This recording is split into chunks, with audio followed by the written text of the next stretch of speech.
ท่านผู้ชมกับเข้ามาสู่ระยะที่2ระยะสนทนาธรรมหัวข้อสนทนาในมื้อนี้ทิศเบื้องซ้ายคือมิตรสหายของเฮาผู้ร่วมสนทนาแม่คุณดีจันทจักรเช่นเคยตอนนี้เพิ่นอยู่กับรายการของเฮาแล้ว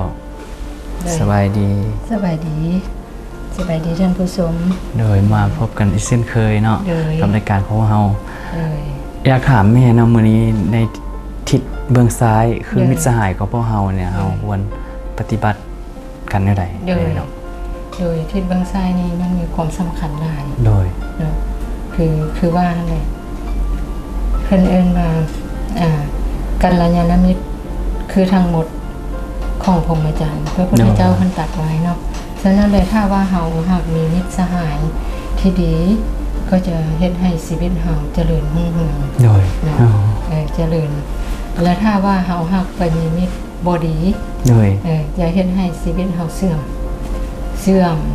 แล้วก็เฮ็ดให้ดำรงชีวิตอย่างฝืดเคืองเพราะว่าหยังเพราะว่าเฮาบ่ฮู้จักทางออกที่ดีเนาะอันนี้นี่ทิศเบื้องซ้ายนี่หมายความว่ายังเป็นหน้าที่ของเฮาที่จะต้องปฏิบัติต่อทิศเบื้องซ้ายคือหมู่เพื่อนของเฮาด้วยเนาะ การปฏิบัติหน้าที่ของเฮาก็คือ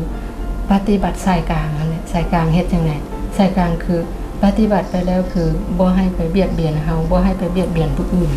เนาะอันนี้คือหลักเนาะแล้วก็หน้าที่ที่เฮาจะต้องปฏิบัติต่อเพื่อนมิตรสหายของเฮานี้มี5ประการโดยอันตามคำสอนของพระพุทธเจ้าเพิ่นได้ตรัสไว้ให้เนาะก็คือ1แบ่งปันมีการแบ่งปันเนาะมีเพื่อนนี่เราต้องรู้จักแบ่งปันกันเนาะคือมีหยังก็แบ่งปันกันให้มีของดีๆก็จะคิดฮอดหมู่ให้บ่มีอาหารดีๆก็แซ่บๆก็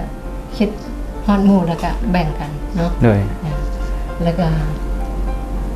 ข้อที่2คือเจรจาดีเว้ากันดีๆเนาะเว้าจากันถ้อยคำให้ไพเราะอ่อนหวานเนาะบ่แม่นเป็นหมู่กันเลยจักเว้าหยังก็เว้าให้ว่าคนเฮานี่บางเทื่อนี่เวลาที่พวกเฮาลึงกันหลายแล้ว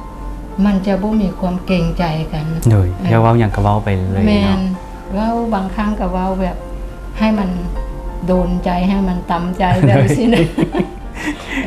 ฉะนั้นนี่วาจานี่ต้องได้ระวังเนาะให้เว้าจาถ้อยคำไพเราะเพิ่นว่านะแล้วก็ต้องรู้จักนับถือเว้าจาหยังลงไปก็รู้จักเกรงมกเกรงใจถนอมน้ำใจกันนะบ่แม่นว่าเฮ็ดจังได๋เพื่อให้เฮานี่เป็นกันเองโพดเนาะบ่ได้เนาะต้องรู้จัก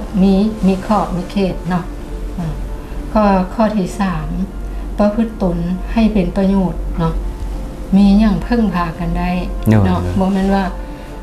รู้จักกันมานี่บ่เห็นค่าหยังเลยนี่ก็บ่ได้แม่นเพราะว่านี่บางเทื่อก็จะขึ้นจักมีให้สังหมู่นี่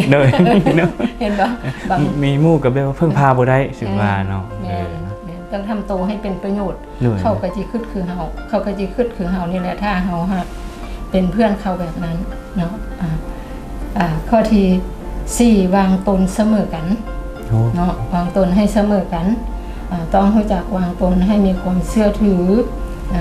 บ่แม่นเดียวดีเดียวให้คือพี่เข้าพี่ออกก็บ่ได้เนาะฉะนั้นแหละอันน่ะ ให้มีความสม่ำเสมอกับหมู่แล้วก็วางตนให้เสมอกันบ่แม่นว่าสิคิดว่าโอ้ยเขาเป็นคนทุกข์คนยากสิก็บ่ได้อันนั้นบางครั้งเนาะมันอาจจะมีว่าผู้นึงล่ะรวยผู้นึงล่ะจนผู้จนต้องได้เอาใจหมู่จังซี่นะแบบอันนี้ก็บ่แม่นให้วางตัวเสมอกันเนาะแล้วก็ข้อที่5ก็คือบ่เว้าหลอกกันหรือบ่เว้าขัดแย้งกันบ่เว้าให้มันมีความได้สั่งเสียหมกเสียใจกันเนาะต้องเว้าด้วยความจริงใจเชื่อถือกันได้นะเป็นหมู่กันเนาะตัวนี้ และหน้าที่ เวลาที่พวกเราปฏิบัติต่อมิตรสหายเนี่ยนั้นแล้วมิตรสหายก็จะปฏิบัติต่อเฮาตอบเฮา5ประการคือกันเนาะคือ1รักษามิตรผู้ประมาทแล้วเขาเจ้าก็ถ้าว่าเฮาเฮ็ดดีแบบนั้นเขาก็จะเฮ็ดดีกับมาก็รักษามิตรผู้ประมาทแล้วถ้าเพื่อนหักลงเกิดความประมาทนะเฮ็ดหยังก็เฮ็ดสั่งแบบอยากได้แล้วลืมคิดถึงความเสี่ยงเนาะเขาก็เขาเจ้าก็จะเบิ่งเฮาให้เตือนสติเฮาให้มีสติระวังอันนั้นอันนี้มันจะส่งผลให้กับชีวิตของเฮาที่บ่ดีเนาะอันนี้ข้อที่1ข้อที่2รักษาทรัพย์ที่มิตรประมาทแล้วอันนี้คือว่าหั่นแหละเวลาที่ เขาเห็นเฮาประมาทเขาจะปกป้องทรัพย์สินมันจะเสียหายก็บ่ได้เขาจะมาเตือนเฮามาเตือนสติเฮานั่นนี้หรือเขาจะเป็นผู้ช่วยดูแลรักษาให้เฮาในช่วงที่เฮาบ่ทันมีความบ่มีความรู้สึกยังลงอยู่นะข้อที่3เป็นผู้ที่พึ่งได้ในเวลามีภัยนะนี่คือเพื่อนที่จะปฏิบัติตอบแนวนั้นเนาะเวลามีภัยมีอันตรายก็ช่วยกันได้บ่ปะกันข้อที่4บ่ปะทิ่มกันเวลาวิบัติเนาะเกิดมีปัญหาตัวนี้สำคัญเลยเนาะตัวนี้สำคัญหลายเพราะว่า คือในช่วงนี้เศรษฐกิจตกนี่โอ้ยสั่งธุรกิจก็บ่ไปนั่นนี่เดี๋ยวนี้ฝืดเคืองกันหลายเนาะฉะนั้นเขาจะเห็นแหละเพื่อนที่แท้จริงเขาตอนนี้แหละผู้ใดที่ยังเบิ่งกันไปเบิ่งกันมาบ่ปะเด็ดบ่ทิ่มกันเนาะแล้วก็ข้อที่5ก็คือนับถือวงตระกูลของเพื่อนเนาะเนี่ย5ข้อนี้ที่จะเฮ็ดให้พวกเรานี่สามารถตอบสนองกันได้คือเฮาปฏิบัติต่อหมู่แนวนั้นแล้วหมู่ก็ปฏิบัติต่อเฮาแนวนี้หรือหมู่ปฏิบัติต่อเฮาแนวนั้นแล้วเฮาก็ปฏิบัติต่อหมู่แนวนี้เนาะอันนี้คำว่าเพื่อนนี่มันเป็นเรื่องที่ เป็นเรื่องที่อันที่ว่าเราช่วยเฮ็ดให้ชีวิตเฮามีความสุขได้หลายเนาะเพราะว่าจานรู้สึกดอกเวลาที่เฮาไปใส่บางครั้งนี่เฮาไปใส่มาใส่นะเอาไปใส่มาใส่เขาจะถามกันว่ามากับไผว่าพอดีบางเทื่อคำตอบก็จะออกมาว่าโอ้ใครได้มีแม่มาเป็นเพื่อนแม้แต่แม่ก็ยังเป็นเพื่อนเป็นเพื่อนกันเนาะเห็นบ่เพราะว่าคำว่าเพื่อนนี่มีความสำคัญมีความสำคัญหลายเวลาที่ชีวิตเฮาคนเฮานี่มันเป็นสัตว์สังคมเสนอไปเฮาจะต้องอยู่กับสังคมอย่างที่ร้ายเฮาก็มีหมู่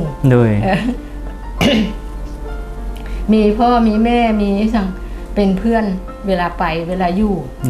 มันไปอย่างนั้นแม่อยู่เป็นเพื่อนพ่ออยู่เป็นเพื่อนนั่นแหละคือเพื่อนฉะนั้นอยู่ใน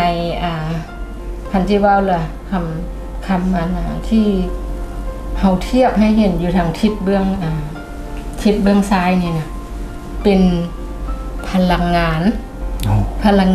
นาะเป็นอย่างค่อยว่าเป็นพลังงานเพราะว่าอยู่ทางเบื้องขวานั้นแม่นครูอาจารย์เพิ่นเป็น เพิ่นเป็นพลัง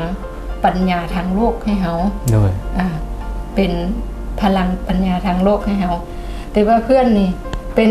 พลังทางด้านการงานให้เฮาเป็นอย่างค่อยว่าซั่นคันสมมุติเฮาจบมาใหม่ๆนี่